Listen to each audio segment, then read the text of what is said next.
Welcome to Business as a Magical Practice, where your business is the vehicle for your self-integration and soul evolution. My name is Sam Garcia, and I'm the founder of Dirty Alchemy Digital Marketing. And I'll be guiding you through how you can use your business as a spiritual practice and what magical businesses are doing to hit their goals and change the world. Together, we'll be relating the mystical to the world of business so that our work can unite spirit and matter, shadow and light, conscious and unconscious. Let's dive in. Hi, everyone. Welcome back to Business as a Magical Practice. We have a very special guest today. I am here with Cara Kovacs. Cara is a third-generation healer specializing in merging inherited spiritual modalities with clinical practice. She's a published author and works with private clients and is currently guiding 105 people through a transformational container of ancestral healing in Ancestral Alchemy. So thank you so much for being here with me, Cara. Thank you for having me, and thank you for helping me launch Ancestral Alchemy. Yeah. So that's a little bit more of the background. Dirty Alchemy Digital Marketing just finished up launching with Cara on her brand new online program, Ancestral Alchemy. So we're all in celebration mode. She's shimmying if you're watching on YouTube. Yeah, it's definitely something to dance about. Well, so before we get into launch stuff, I would love to hear you tell your story of how you got into entrepreneurship, because I know you didn't start off right out the back in that. Yeah. So I did go to school for what I do, but I got sidetracked in my 20s. And I think that I wasn't ready to birth a business, or even I always knew, and I think a lot of people will say this, like, I knew that there was something that I was meant to do and I didn't know what it was or how to access it. And I always had that feeling. And I think I was just sort of more of an aimless party girl in my 20s in New York City. And I had like 27 jobs all the time. I have had pretty much every single side hustle. So I think that like the energy of being an entrepreneur always lived in me, because I was always like, I'm tutoring and I'm babysitting and I'm a production assistant and I'm in grad school and I'm like doing copywriting and I like had an Instagram style blog. Like I was always doing 30 things. So entrepreneurship fit me very easily, but I didn't have a mission behind it at all. It was more about like, maybe if I do all of these things, I'll figure out what I want to do. And also how much money can I make? So it was really more of that energy. And I have type 1 diabetes. So health insurance was always a really big concern of mine. And when I was 26, I took a job for health insurance. And it was my first, like, finger quotes if you're listening, real job. And I was a personal assistant for 3 hedge fund managers and their families. And it broke my spirit. It was like 3 Miranda Priestleys. It was really bad. It was just bad vibes all around all the time. I was so depressed. And I knew that this like wasn't what I had signed up for. I had gone to school for theories and politics of sexuality. I went to grad school for social work. And I wanted out, but I didn't know what out looked like because I was really afraid of losing health insurance. So a very magical series of events, and magical, also tragic. My dad was diagnosed with dementia. And so I decided to move home and kind of figure out what was, what he was going to need. What could I do about it? I'm an only child on his side. On my mom's side, I have 2 brothers, but on his side, I'm the only one. And so I got family medical leave of absence from that horrible job. And it was a very magical series of situations because they sent me out to do some errands, and some horrible things transpired where I actually ended up getting like a really nice severance package. Because human resources was like, you guys are crazy. And that's as much into it as I'm going to go. And I had health insurance for 6 months, and then I had Cobra. And so I came home like very well set up to kind of be like, okay, what's next? And I had no idea what was next, but this is what happens when you trust the universe and you take, a really dramatic leap towards asking to be shown and being a co-creator and surrendering with the process at the same time. Like, it was all very magical for me. It felt really elevated in my nervous system, like a yes, when I was making these scary decisions. And I came home and I said to my mom, oh, I want to learn your Oracle deck while I'm home. And my mom's like, that's weird. I bought a new one last night. Like, here's my old one. And I already intuitively knew how to read it because I had watched her do it so many times. She attuned me as a Reiki master while I was living with her. And my mom does like aura reading workshops and Reiki mastership trainings and like all these different spiritual workshops. I'm sitting in her office right now, actually. So I learned. Oh, beautiful. I'm glad you moved into there from downstairs. So it's like covered in crystals and singing bowls. So I like peacock feathers. It's very luxurious.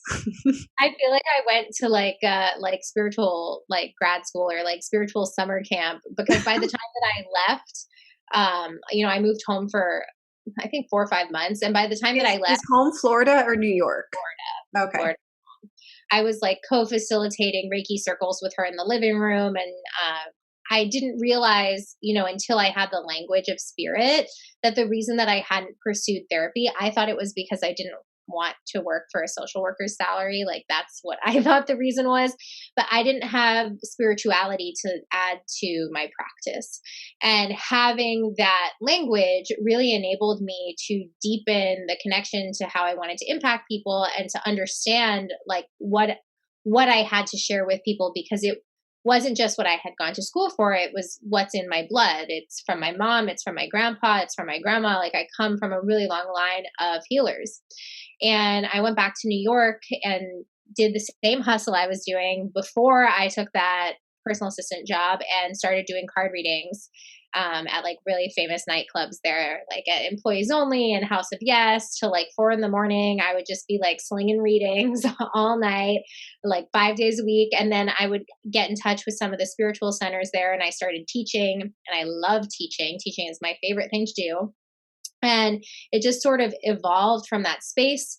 I enrolled in a Tantra training program, and I just took all these like certifications and really like entrenched myself in spirit as a medium and created a practice that is authentic to who I am over the course of the next kind of year or so. And now you're here. Was it hard to go from like a super hustle mentality or like doing a bajillion things at once to having a really clear focus? This is my business. These are my offers. Was that a difficult transition? I think it was like a transition that I didn't even, because before we got on, you asked me, how old is my business? And I was doing the hustle until June of this year.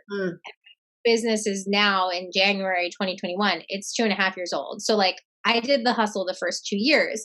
And I think that was a lot of the indoctrination of like capitalism and, living in patriarchy of like, it needs to be hard. You need to work really hard. It takes a certain amount of time for it to happen.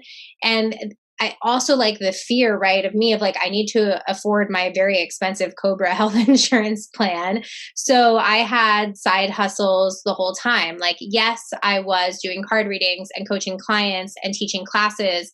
I was also still doing like per diem personal assistant stuff. I was doing copywriting where I was writing like sex and relationship advice pieces for Tinder.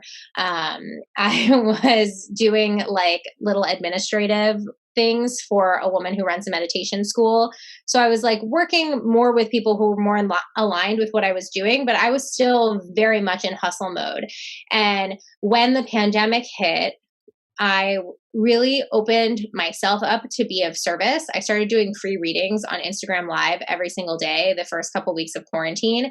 And I got so inundated with people who wanted to book appointments with me because of that I very much realized that like what I had created was not sustainable for myself.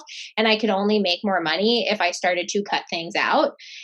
And having the permission slip to cut things out created like a rapid ascension process that probably could have happened sooner, but like I believe in divine timing. So it happened exactly how it was supposed to happen. of, oh, I don't offer card readings anymore. Like, I don't have time to offer card readings if I'm going to coach clients. Like, I don't have time to have side hustles if I'm going to coach clients.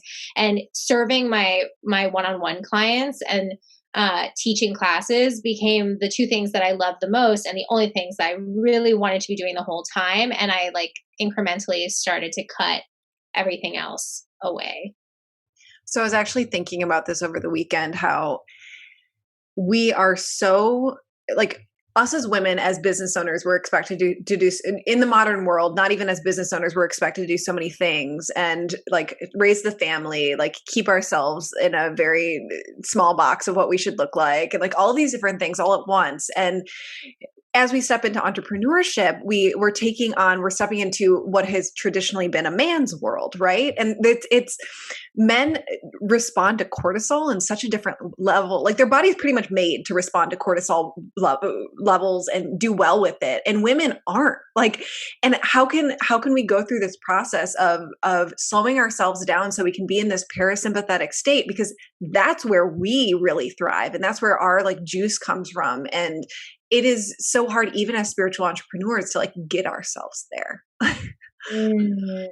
Yeah. Well, I think self-care is so huge when you want to share your magic with other people. And for me, that comes down to integrity, which is one of the core pillars of my business, and something that I talk about a lot is like looking at Brene Brown's list of core values and like picking your core values for your life and for your business if you have a business. And integrity has always been my top one.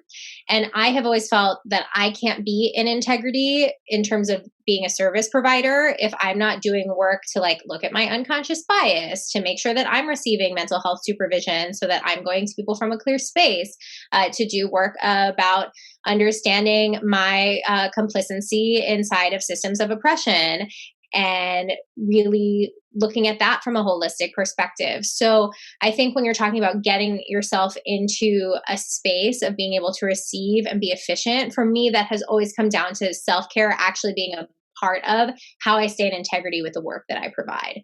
Whether that looks like meditation or yoga. And let's be real, also in like the heavy months of quarantine, my meditation practice went out the window. And that too is about like giving yourself the grace to see when the world is in global crisis, like what does it mean to be in integrity, and like how do your behaviors and your patterns shift, and how do you uphold, because it's hard to drop into your parasympathetic nervous system in a global pandemic. Yeah. So do you have any specific self-care things that you love doing? Well, I think now having supervision, and I mean, that's always been there. Like, so I have people that are also healers, and we talk with each other, maintaining our boundaries of confidentiality, but to receive feedback. If I feel like I have a blind spot, I have a really tight knit group of friends who are also practitioners who I will gut check myself with.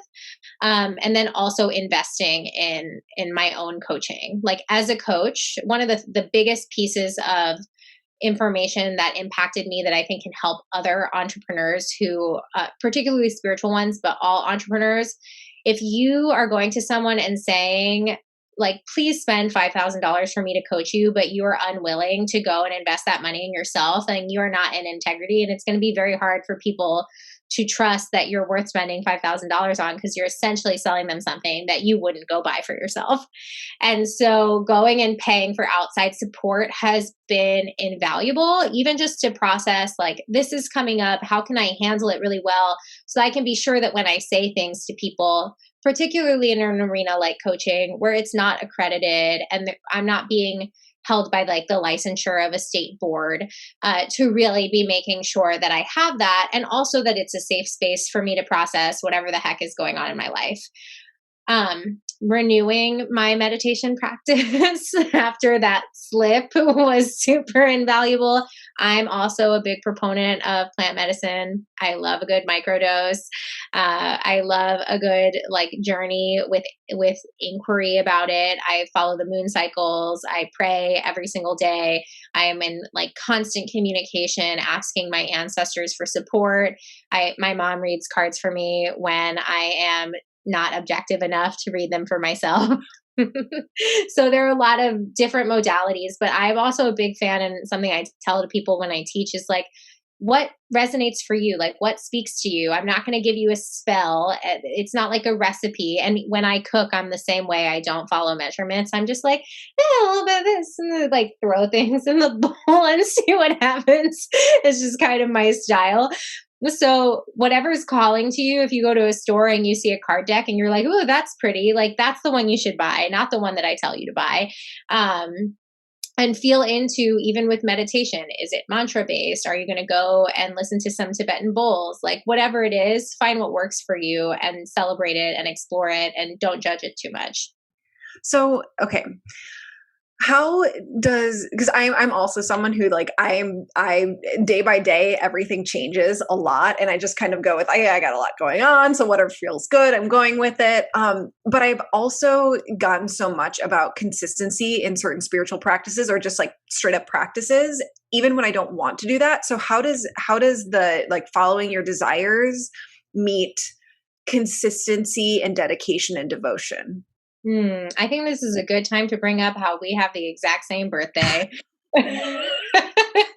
Yeah, we like literally same year and everything. We're also both manifestors in human design. Like we have a lot of overlap, which is so interesting because I actually like, I can see like a lot of similarities, but I also see a lot of differences. Totally. And I think that like, first of all, I knew that I wanted to work with you based on us having the same birthday. Like, I'm sure I was listening to the rest of our first call together, but like that's what I remember. I remember leaving that call and being like, we have the same birthday. So obviously the angels sent her to me. Did you know it at that point? Like I thought it was just because I was supporting someone who you respected a lot. And I thought we didn't figure out the birthday thing until like a week or two later.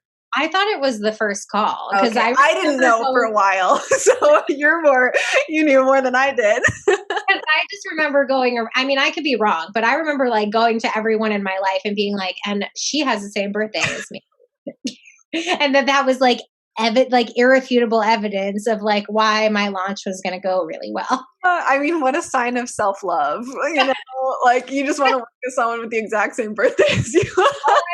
And of course I trust her to send things out and they won't have typos in them because we have the same birthday. Like, and every time I would get something really nice, I'd be like, you see how beautiful she made it? It's because we have the same birthday.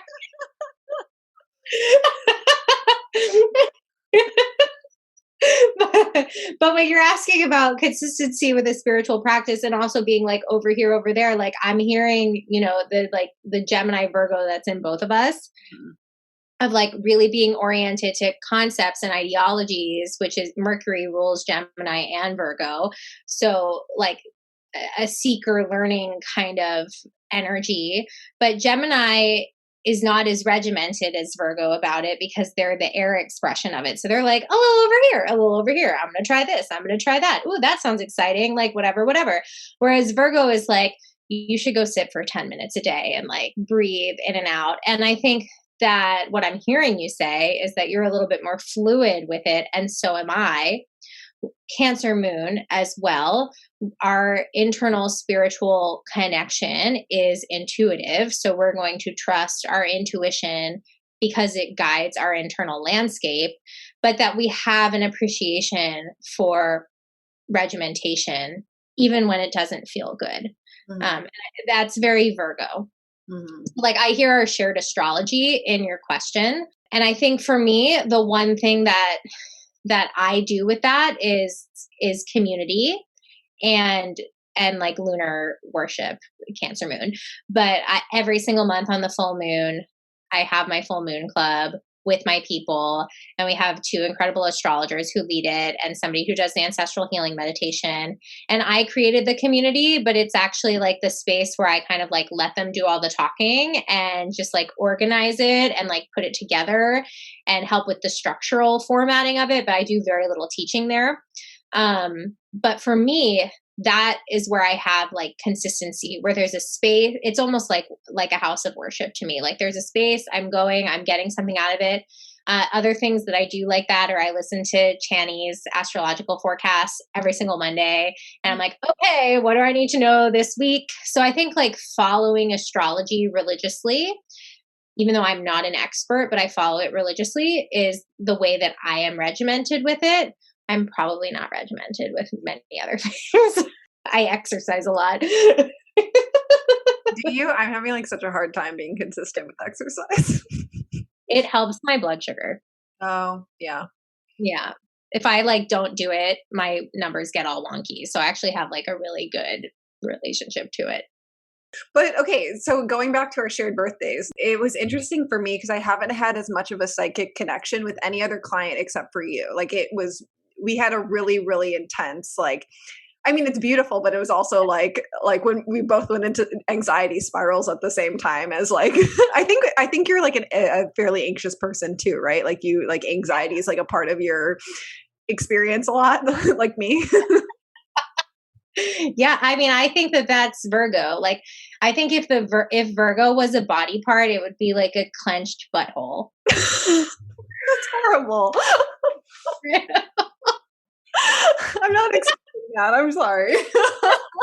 Well, I think it's true in the sense too of like Virgo being like the secret slut of the zodiac because like they're a clenched butthole. So you can take it however you want to take it. Fair. Okay. Have you had issues having like empathic or psychic boundaries with clients? I think that I, in general, have struggled with caring way too much in all facets of my business. Mm-hmm. So unlike you, the like one way that our charts differ is that I'm a Leo rising. And so like receiving affirmation that I did a good job or that I did it the right way or that I was impactful or that somebody liked me has always been in its shadow manifestation like an Achilles heel for me. Mm-hmm. And that very often lends itself to like blurring the boundaries because I want to make sure that I'm like doing a good job or like helping someone the best. I'm being reminded of something I heard Ram Dass say on one of his podcast episodes. It was like a recorded old talk, but he was talking about how, and I've always really resonated with this, that the most prolific, like most beloved spiritual teachers are still all wrapped up in their ego. And that he could go do like a weekend conference and he'd be like, I'd kill the talk on Friday. I knew they loved it. They loved the talk. And then on Saturday, I'd kill the talk. Like I knew they loved it. And then on Sunday, I can see this guy sitting in the front row and he looks upset and his whole body is clenched. And I'm sitting there thinking he hates me. I'm horrible. I've messed it all up. I've lost them. But like really the guy like has to go to the bathroom. And I remember hearing that and being like, oh, that's what's happening to me. Like I'm imagining that like every single action that somebody has is a reflection of how good or bad or wrong or right or worthy I am to have this job and be this person. And I think that has been like a constant thing for me that's one of the reasons I have like supervision and pay for my own private coaching. Mm-hmm. Mm.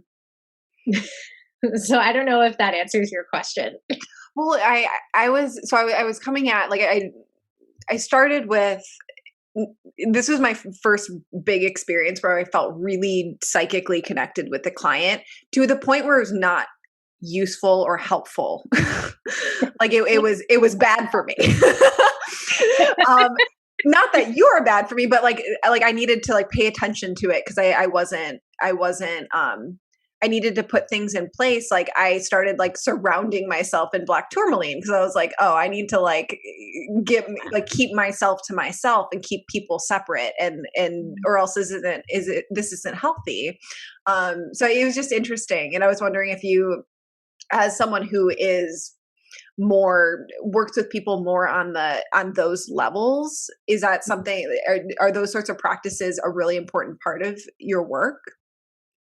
So when I go to my pranic healer, who I have introduced you to, who I'm obsessed with, she tells me that the spleen is the place in the body that holds the energy of other people. Mm-hmm. And that because she works, clearing out people's negative energy all day, that like her method for making sure that you're not carrying that with you. I wish we had had this conversation earlier, like during the launch, because I would have told you this. But her method, which she gave to me, which works really well for me, and it's very easy, this is to just cut the energy cord from the spleen at the end of the workday. So you just kind of like quickly wipe your hands down that side of your body and go, enough. And you like literally cut it. I love it. That's all I do. And it works? Yeah, it works fine. I mean, I also will sage, like, I'm like, okay, the workday is over. I like to sage my technology. Mm-hmm. And that's it. That's all I do. Well, your advice is going to make Eddie very happy, because I'm like, oh my God, I was bad. You weren't. No. This is okay. You were amazing.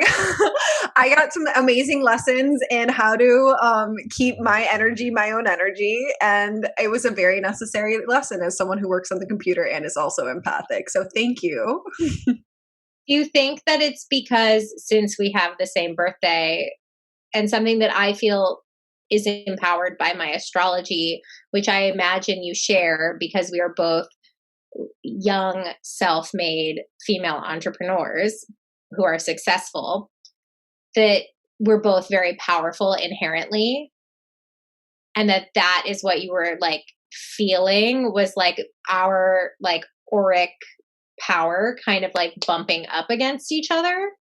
I don't know. I don't know.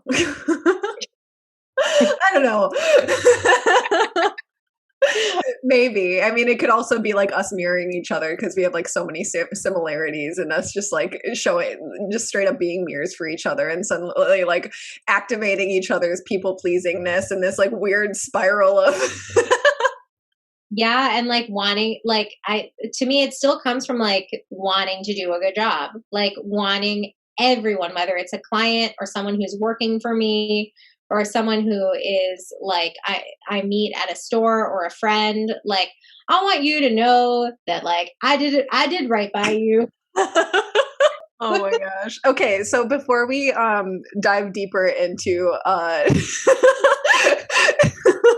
our relationship, let's talk about your very first program launch. You have done like small group coaching launches before, but more simple than what we did in Q4 2020. Yeah. Tell me about it. Yeah. I mean, this was my first big launch. The other launches that I've done were like 12 to 20 people, and just like my immediate network. So there was no advertising, there was no fleshing out of like a really long duration of a program. I had never outsourced help before. This was also the first program that I was doing that was a year. So that's a much longer container. The other ones I did like an 8-week and a 4-week. So a very different ball game that we were playing. I knew immediately that I wanted to work with you because we had the same birthday. But really my goal was to create a dynamic container inspired by astrology, through which people could examine different components of their own healing. And I called it Ancestral Alchemy, which, this was another reason I wanted to work with you, Dirty Alchemy, Ancestral Alchemy, that like alchemical idea was like really strong for both of us. But I was thinking about ancestral trauma, which is something that I work in deeply, but most of my work with private clients before launching Ancestral Alchemy was all around sex and dating and love and intimacy and like personal confidence kind of stuff. So I was 99% of the time helping women claim confidence in their relationship dynamics and sexual journeys. And most of that leads back to ancestral trauma, because ancestral trauma is literally like all trauma that we have comes from our ancestry, whether we're looking at relationships or confidence or money or our propensity towards anger or anxiety or depression. If we're looking at systems of oppression, we inherited the laws and the buildings and the governments that we inhabit. So like all of it is ancestral. And I wanted to use astrology as a guidebook to really address different components of it in a dynamic way. And all of my inherited abilities, like my practice, it has always been inherently ancestral, because I'm in my mom's office right now. Like I would not be here if my mom hadn't taught me how to do what I do. And I have a pretty extensive, like on the other hand, trauma narrative. You know, I'm a survivor of sexual abuse. I'm a survivor of domestic violence.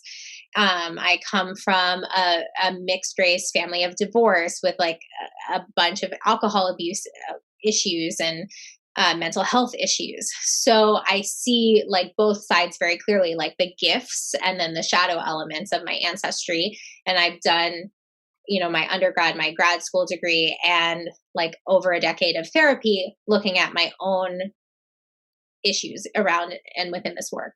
So I wanted to create a space where people could dive into that. And I also wanted to be a space that was intersectional, that would highlight the voices of Black and Brown teachers. I got the idea for the program around May. So I really wanted to highlight the incredible people that I've had the privilege of working with in this field, you know, like Nina, who does the astrology forecast at my moon cruise. She's an incredible teacher. I wanted to bring her into my community. Shadeen Francis, who is teaching the sexuality component of the program, was a woman I had done a panel with, and she like blew my freaking mind. So I also wanted to create this space that like highlighted the voices of people that I really wanted to put my like my name and confidence and energy behind, and say like, hey community, meet this cool person who can change your life, and meet this cool person who can change your life, while giving everything that I had learned a voice. And then the other component of that is teaching is my favorite thing to do. And I was sick of trying to teach it, what this community, that community, this yoga studio, whatever, online. I wanted my own consistent space where I just got to show up with my people every single month. So I knew that it was a group program. I knew that it was going to be a big project, and I knew that I couldn't do it alone. So I found you, and basically you made it happen, and it wouldn't have happened without you. And I'm so grateful. And there are over 100 people in it. Yeah, for a very first launch, which is major. And Cara didn't realize that was a major deal. I came in with some great, I'm a manifester. So I was like, I'm going to get like 300 some odd people in this program, and like, da, da, da, da, da. I think I said in one of our first calls, if I don't get at least 150, and I don't want to do it. It's so interesting because a lot of people can see other people's success and be like, oh, that's so easy. Oh, that like, of course, like that's got to be so easy to do. I have this amazing offer. Of course, people are going to buy. Of course, people are going to sign up. And it's actually like this whole process. I'm assuming anyone listening has the intention of changing the world through their offerings. Like they're bringing their highest caliber to change the world, change their clients, change their audience. So starting with that assumption, you have to understand the psychology behind selling, and you have to understand like what's going on in your customers' heads or your audience's heads, and like being able to coach them and have a transformation before ever paying you. And then like from there, there's also all of the internal work of like being visible, being rejected. Like, do you actually want to be chained to people and like deliver on the offer that you're giving? It's such a high sensation process launching. So now you're through your first one.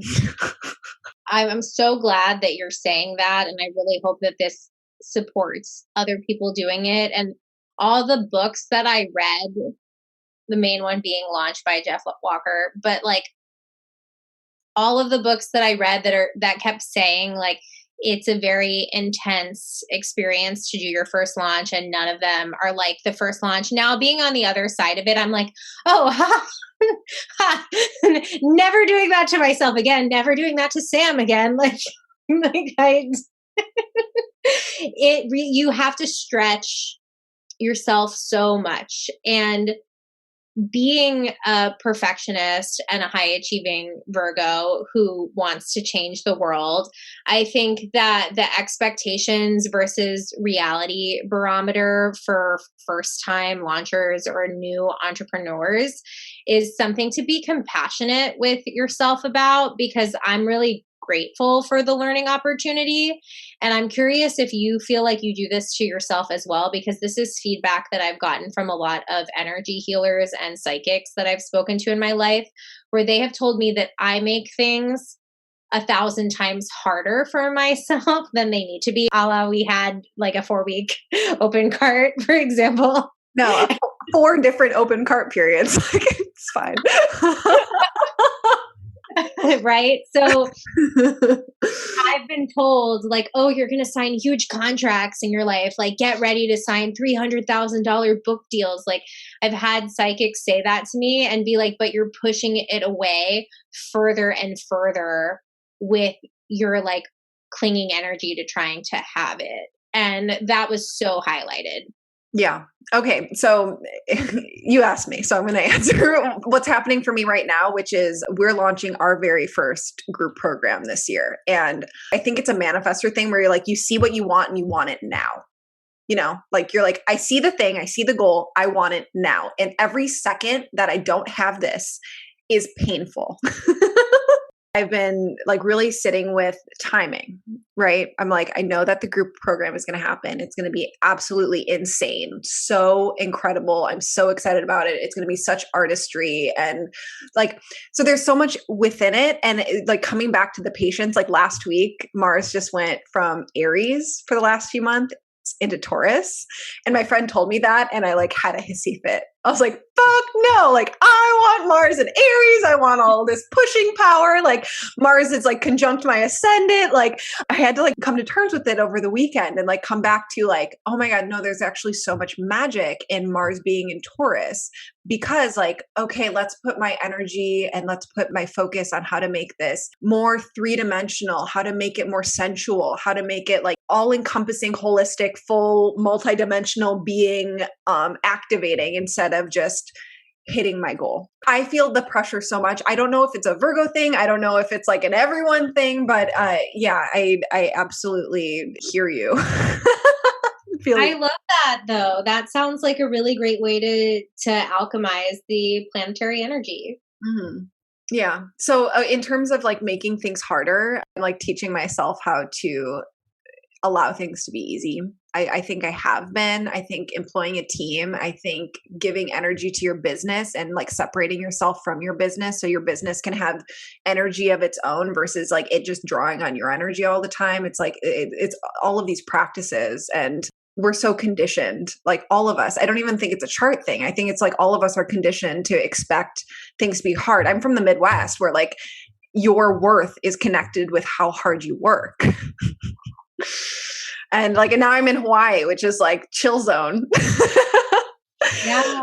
And I think that I make things harder with my wanting and my manifesting. Like I really resonated with what you said about that of like, I want it. And so I want it now. Mm-hmm. And the idea that it's like a paradox. It's like, it should be easy because it's a no-brainer and I know it's going to be amazing. So like, why do I have to convince anybody of anything? And then like the game of that. And so it's very much like self-psychology and witnessing yourself and seeing your shadow and being in self-care, like meditating every single day, going to a healer, getting super, like all of that stuff times 10 in a launch. Mm-hmm. Because you are being pushed to your ultimate potential to give, which means it's also like your ultimate potential to burn out, to get mad, to blur boundaries and all of that. So definitely a good time to invest in self-care. Yeah, well, and it's also, I think this year, the last couple of years, I've seen more and more examples of women doing it in a feminine way in terms of launching and getting to success, getting to great profit margins and revenue for their business. But most of our examples and most of like the marketing, even if they're women, like teaching marketing, they're teaching a man's version of marketing. It's a lot of pushing and showmanship instead of like, okay, how can we actually like sit back and relax into seduction, relax into pleasure, relax into like drawing people in instead of this push.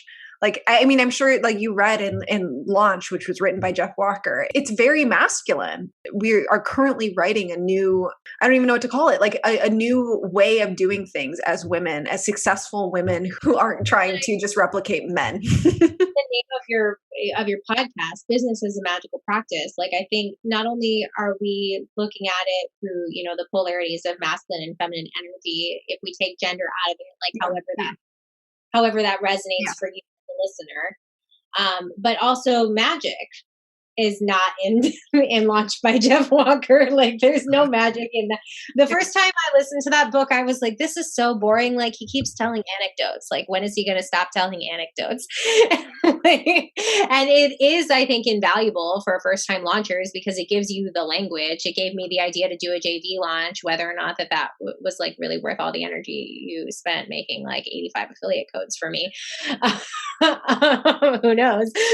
We both know. But anyway, having that language, I think, is invaluable. But I haven't seen a book that's like launching with the moon cycles, No, and that's something like through working with you, because I am used to working with people who have launched before, so they kind of understand what's happening and what's going on and like how it's going to feel and what's going to happen. Where like you were like, oh, I had to read Jeff Walker's books. I didn't even know what a launch was, and I was like, wait, what? Like, it made me realize, like, oh, I actually need to make this resource. Yeah. So, and that's actually, no, it's something where we've actually created a PDF. It was our like free resource that people could opt in for a while, called like the 8 phases of a numinous launch. And it is designed around the moon cycle, like not the actual moon cycle, but like realizing the cycles of nature is waxing and waning. Right. Yeah. We planned my entire launch around astrology. It's an astrology program. And I felt there was fear that came up in that because I was like, oh my God, I'm launching a program that starts 4 days before Christmas. Like, who is gonna be thinking about buying this for themselves? Like when they're trying to do holiday shopping, like this is a weird day.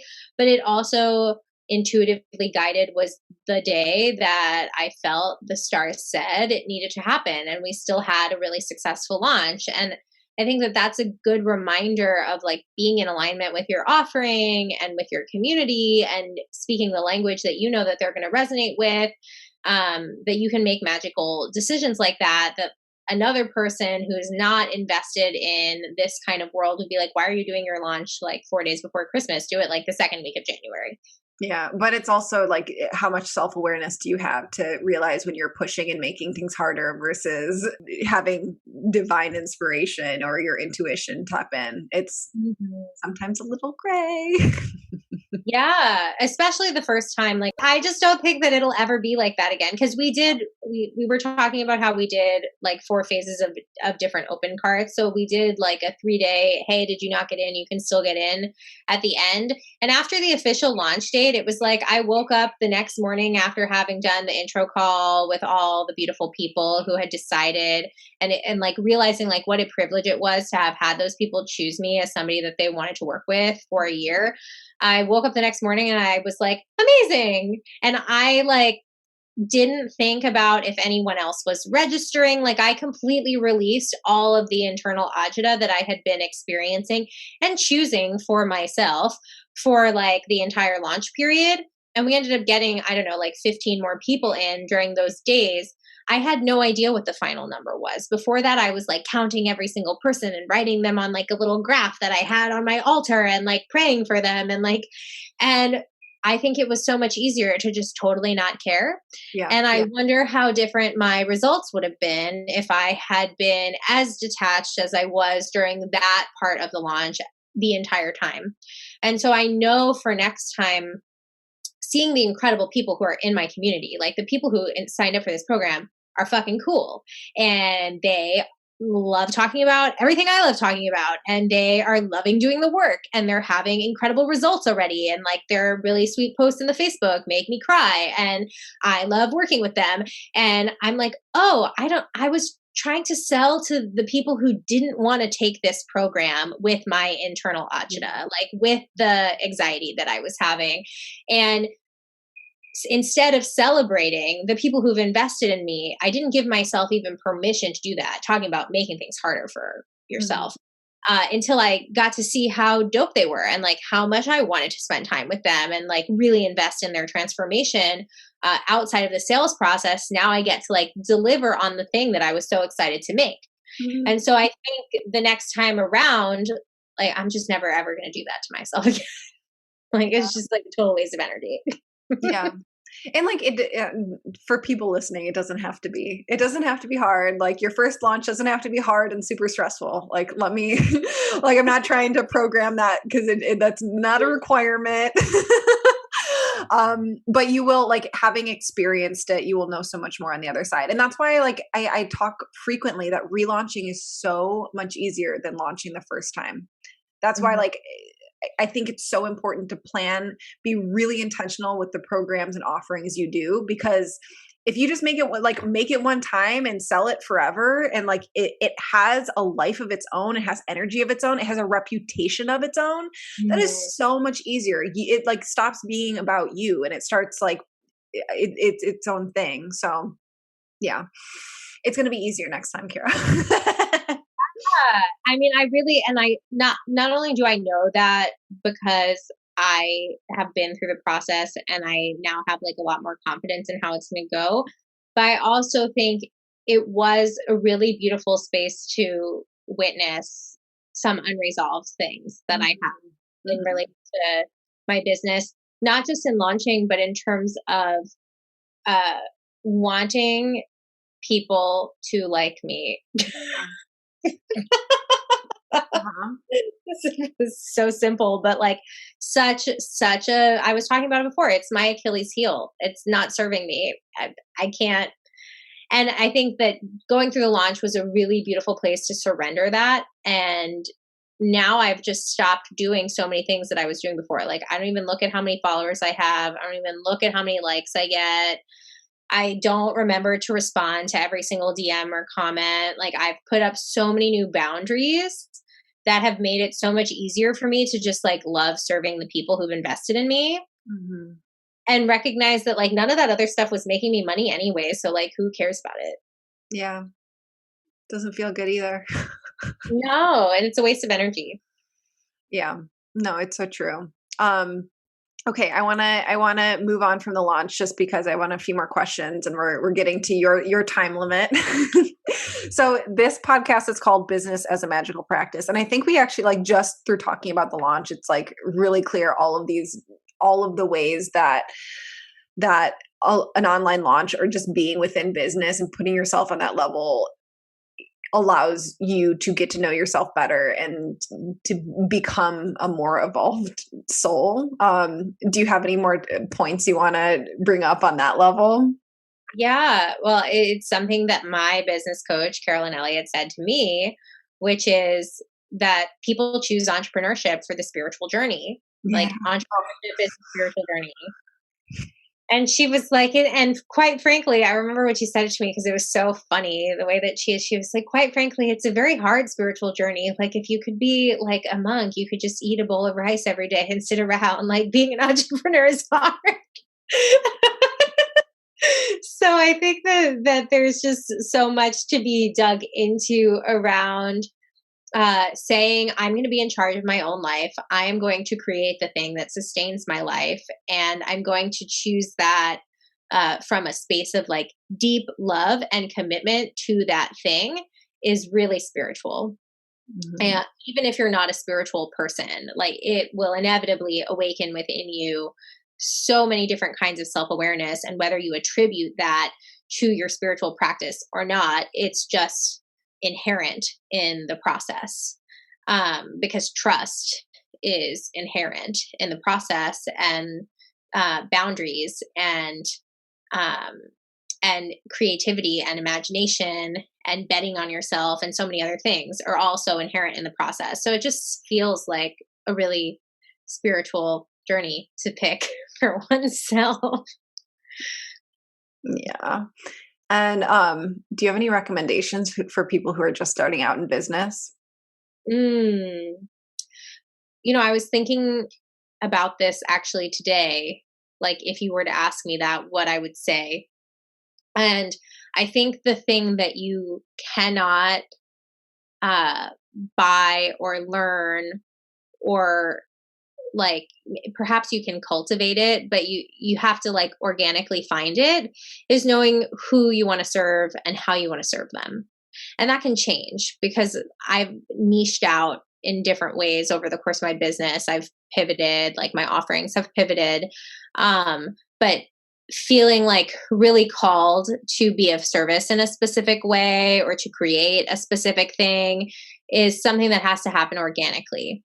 So if you have that, then like the sky is the limit, like trust that. Like I wish that I could give people the inner knowing that like if they have that, that's like the hugest piece of it. Because finding that was like why I was aimlessly doing whatever, putzing around in my 20s, being like, there's something in me, but I don't know what it is. So trust the divine timing that when you awaken to it, like that's the thing. If you don't have that yet, then do the kinds of practices that help you get in touch with your intuition or your inner knowing. Like I like to ask my ancestors to communicate to me in my dreams of like what I need to know next, and then write my dreams down in the morning and kind of be like, okay, so what was this about? I think that's really helpful. Asking in meditation, like you can ask and you can seek, but until you know that core mission, you're kind of shooting in the dark. If you have a core mission, invest in help, invest in support, invest in someone that can cut through all of the self-limiting beliefs and the making it harder on yourself than it needs to be kind of stuff, and knows because they've done it before. Like if I had bought a business coach a year before I did, you and I would have made 3 times the amount that we made in this launch. I didn't maximize my profit until I trusted enough in myself to invest in somebody to support and guide me. And I really think that that's invaluable. Do you need that? No, you can definitely do it without it. I did it without it. I would have hit 6 figures this year without outside support, but I still would have been like struggling along each and every penny. And I would have been like much more anxious about it the entire time and totally blind. And I think this is too, because like I have a clinical therapy background. And so when you do, like as a clinician, you have supervision as part of your job. You go to another therapist and you tell them like, this client is going through this and this client is going through this. And they tell you back their feedback so that you make sure you're in alignment with them. That doesn't I've never heard of this before. I was wondering where you got the term supervision. I was like, what is she talking about? Okay, yeah. That's so interesting. So that's clinical supervision. And like anybody who has like a licensure, like an MSW or a psychotherapist, like they will have supervision.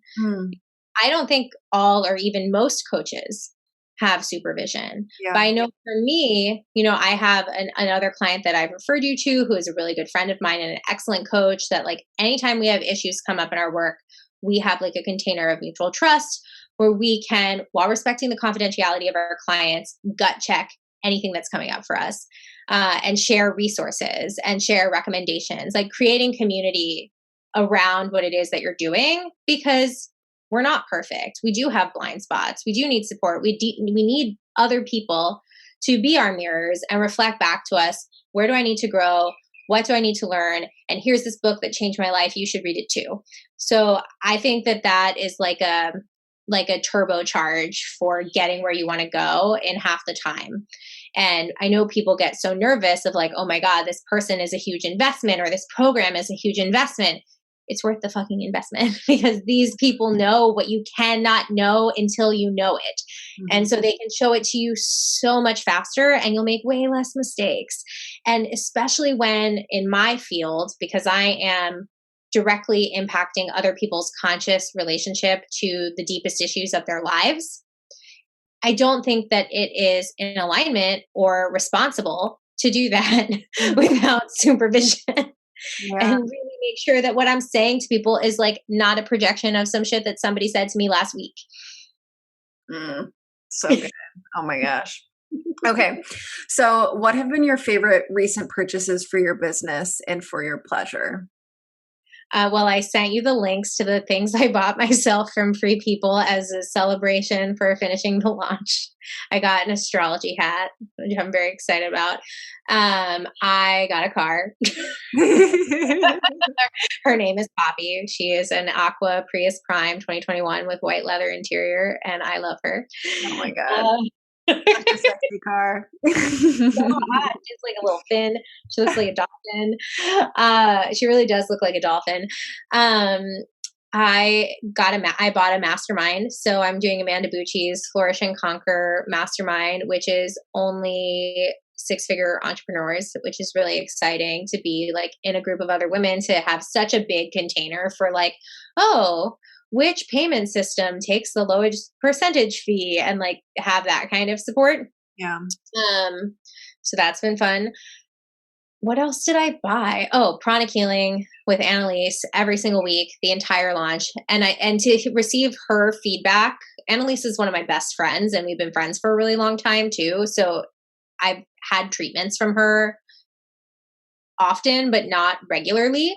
And I came home and I was like, I want you to work on me every single week during the launch, because what she does is basically like cleaning your aura. She like removes whatever needs to be taken out and like puts in whatever you want to invite in, like in your auric field. She also does acupuncture and like craniosacral and all this other stuff. But I went to her every week, and I think just like you, I couldn't have done the launch without her. The big thing that she said that she saw in me, which I was like, that doesn't exist, I have no idea what you're talking about, was excess pride. He's like, I removed a lot of excess pride today. And I'm like, I don't have excess pride. Like, open to like knowing that I'm wrong. Like, I listen to people like, what are you talking about? But the excess pride was the same thing that refused to not be liked. It was like, I thought it was not being liked, but to me, it was like righteous need to prove myself, which is so manifester, like to inform. Yeah. Self-theme is anger, all of that. So working with her really helped. Sorry, I just have to cut in right there of like a contemplation that I always come back, I regularly come back to is, am I okay with people being wrong about me? It's such a hard one, you know, like we all, I think maybe it's a Virgo thing. Maybe it's a woman thing. Maybe it's a people of society thing of like, are you okay with people thinking you're a snake oil salesman? Are you okay with them thinking you're sleazy or thinking you're basic or like all of the things, and like you just showing up exactly how you are? And are you okay? Because I think it's a huge visibility thing, or changing yourself, contorting yourself to control what other people think of you. Are you okay with them being wrong about you? Are you asking me? No. Are you? Oh no. I think no. It's something you're like. Am I supposed to answer? No. You can. You're welcome to. But it's more of like I think we're programmed to care so much about what other people think about us, and yeah, and receiving what they think about us as perhaps what we might imagine ourselves to think about ourselves. Like, oh, if they think that, like, this is where I tend to go with that train of thought of like, did I fuck up? And then I obsess over it for like a week, and Annalise takes that out. Yeah. Okay. In our last few minutes, because I know you have to go, tell people how they can work with you. What are you offering right now? How can they do all the things with you? Yes, thank you. So I do one-on-one coaching for personal empowerment and reshaping your relationship to the things that you want but do not yet have, whether that is a relationship, a 6-figure business, a self-love practice, a spiritual practice, really inviting in what it is that you want and actualizing your goals, maybe not as quickly as you would like, because Sam and I haven't been able to figure that out either. No, I manifest pretty quickly. So excuse me, I'm only speaking for myself. I take that back. But making shit happen in your life. And particularly if you're looking at like, I have so much animosity to my romantic relationship or to my like relationship with self. That's something I really specialize in supporting clients with. I have a monthly full moon club. It is donation based, so you can come and pay what you can. Every month we donate to a different charity, usually some form of COVID relief or Black Lives Matter or Black trans women, or we did Honduras relief. We did Stacey Abrams' Fair Fight for the Georgia Senate runoffs last month. So we do a different charity every single month, and it's an incredible space to meet like-minded spiritual community, get a really good astrological forecast, meditate, learn more about like my style and who I am. If you're curious about coaching, but like want a little bit more first, I announce all of my offerings on my email list, which you can sign up for at my website, which is my name, carakovacs.com. And I send out weekly newsletters and lots of fun stuff like journal prompts and spiritual insights and song and recipe recommendations, something kind of like whatever I think is fun. And then you can follow me on Instagram, which is my name, again, Cara Kovacs with an underscore. I'm sure you'll link it so they can find it. yes, all the things in the show notes. Please check her out. She's fantastic and amazing and brilliant. Thank you. So are you. Well, thank you all for joining us this week. If you want to give us some feedback on all of the things that we've been talking about today, head on over to The Dirty Alchemy on Instagram and to Cara Kovacs _ on Instagram, and we want to chat with you. So talk to you next week, guys. Bye, Cara. Bye.